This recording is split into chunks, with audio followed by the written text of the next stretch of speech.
A Polícia Civil realizou hoje uma operação de combate ao armazenamento e compartilhamento de pornografia infantil na internet.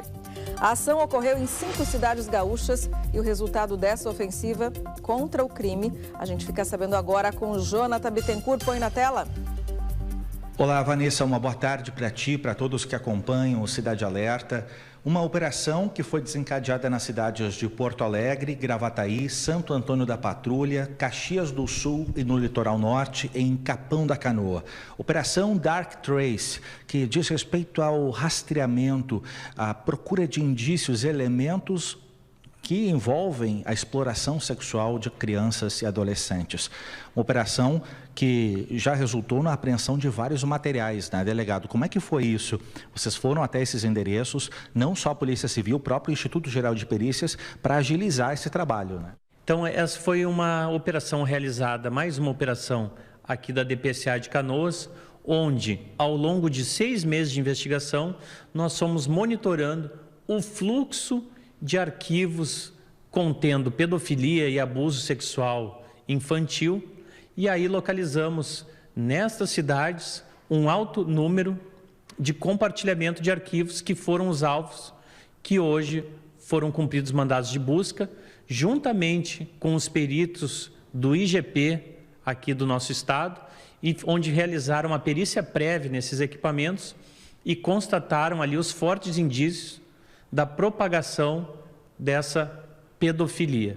Esses materiais foram apreendidos, estão sendo encaminhados para a sede do Instituto Geral de Perícias, onde vão ser profundamente analisados e, com a comprovação, aí sim pediremos a prisão desses investigados. Quais os perfis desses investigados? São jovens, pessoas de idade mais avançada, solteiros, casados, têm família, não têm? Os alvos da Operação Dark Trace hoje são indivíduos na casa dos 20 aos 50 anos.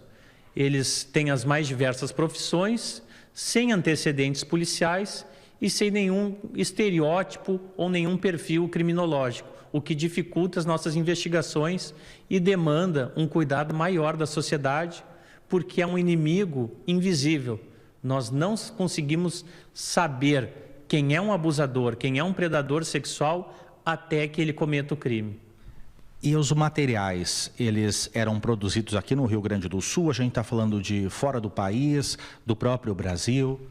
Nós identificamos material de exploração sexual, muitas vezes com vítimas claramente de outros países, mas muitos parecem ser de vítimas do Brasil.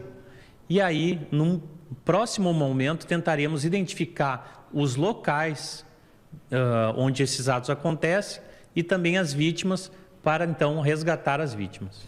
A gente está falando de um crime que é cada vez mais oportuno, no sentido oportunista, melhor dizendo, porque acaba se utilizando bastante das nossas relações no nosso dia a dia, redes sociais, jogos, transmissões que acabam acontecendo também.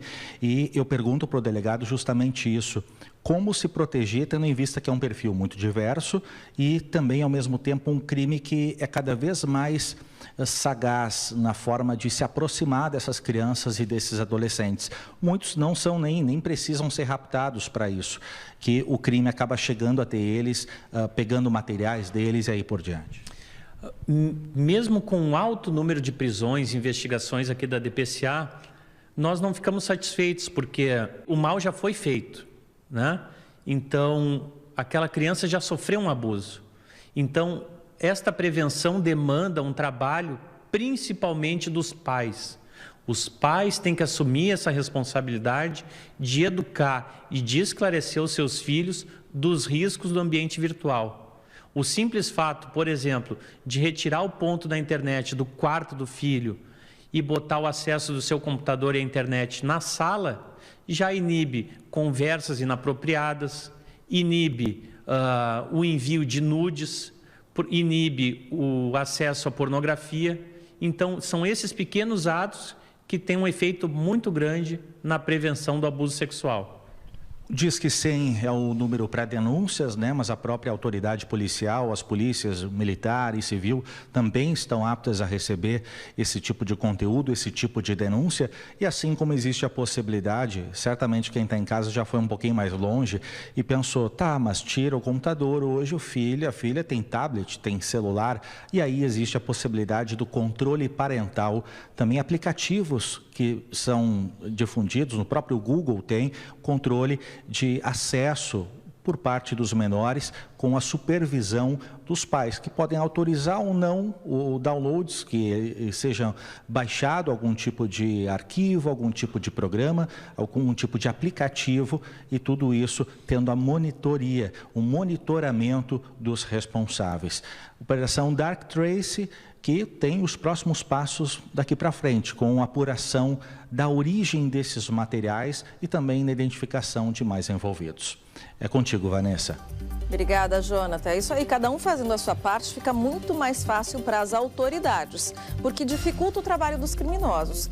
Agora, eu tenho que tirar o meu chapéu para os peritos e para os investigadores que, depois de uma operação como essa, eles precisam, gente, é questão de trabalho, eles precisam acessar essas imagens, uma por uma, para analisar o contexto, ver se reconhecem as vítimas, se reconhecem onde foi feito. Eles têm que olhar essas imagens, gente. Então, imagina o senhor e senhora aí de casa que já está com o estômago revoltado porque lembra do seu filho, do seu sobrinho, do seu neto, enfim, daquela criança, daquele adolescente que você tanto gosta e tanto preza. Eles, os investigadores, né, as investigadoras, os peritos, as peritas, também têm família, também têm filhos. E eles precisam, então, analisar essas imagens horrendas, olhar frame a frame, como a gente disse, e parando. Às vezes é um vídeo de 30 segundos, mas eles têm que ficar 3 horas em cima daquilo para ver detalhes, mínimos detalhes, para conseguir, então, né, traçar se é uma única vítima, se são várias vítimas, né, onde foi gravado, qualquer informação que vá ajudar o trabalho da polícia. Então, assim, eu tiro o meu chapéu porque são pessoas que têm que ter um estômago muito frio, um sangue muito frio, um estômago muito bem preparado para aguentar tudo isso, porque eu não sei se eu conseguiria. O senhor e a senhora aí de casa, acho que também teria uma dificuldade nessa época, né? Então, por isso que a gente fala, cada um fazendo a sua parte. Os pais, os cuidadores ali restringindo os acessos às redes sociais, prestando atenção no que os filhos fazem no ambiente virtual, acaba sendo mais fácil para a polícia depois. Porque aí o abusador tem mais dificuldade de chegar nas crianças e nos adolescentes. E como o próprio delegado falou, são pessoas, né, de todas as classes sociais, de todas as idades, estão em qualquer lugar. E aí, para você se atentar e se apavorar, os abusadores estão no meio de nós. Estão aí nos lugares que você frequenta, estão na escola dos seus filhos, estão na sua comunidade, estão no seu círculo de amizades. Apavora, né? Mas faz a gente se ligar também.